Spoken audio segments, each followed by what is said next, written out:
মহাত্মা গান্ধীকে নিয়ে বিতর্কিত মন্তব্য ধূপগুড়ির বিজেপি প্রার্থীর।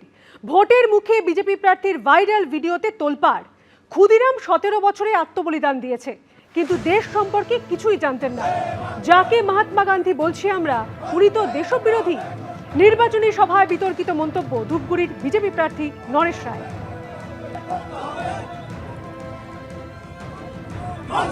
আর এই ঘটনার পরই প্রতিবাদে তৃণমূল রাস্তায় টায়ার জ্বালিয়ে চলে বিক্ষোভ। প্রতিষ্ঠিত করার জন্য কংগ্রেসে নিজেকে নিজেকে ভারতকে তার ভারত ভূখণ্ডকে দিতে বাধ্য হয়েছিল পাকিস্তান। ও মহাত্মা গান্ধী, যাকে মহাত্মা গান্ধী বলছি আমরা, ও দেশদ্রোহী।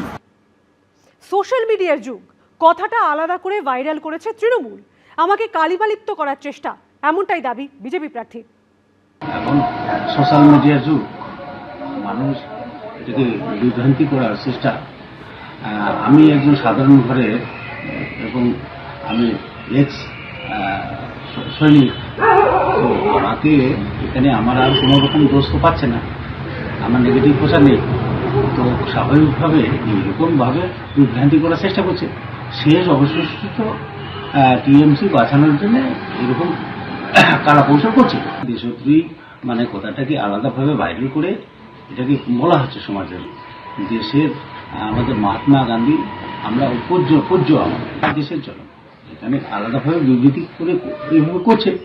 ধূপগুড়ি কেন্দ্রের বিজেপি প্রার্থীর ভাইরাল ভিডিও দেখিয়ে বিজেপিকে পাল্টা নিশানা তৃণমূলের।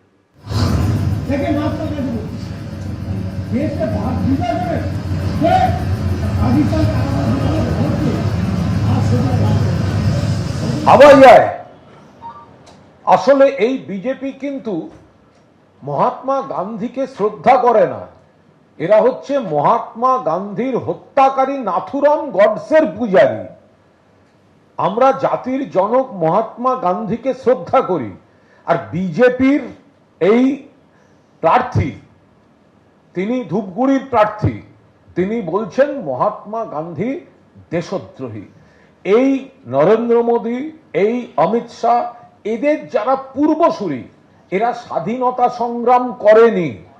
এদের ইতিহাস হচ্ছে ব্রিটিশের জেলে বসে চিঠি লিখে, মুচলেখা দিয়ে স্বাধীনতা আন্দোলনে থাকবো না বলে জেল থেকে বেরোনো। ফলে এই বিজেপি না করে ভারতের মনীষীদের সম্মান, না করে বাংলার সংস্কৃতি, বাংলার মনীষীদের সম্মান।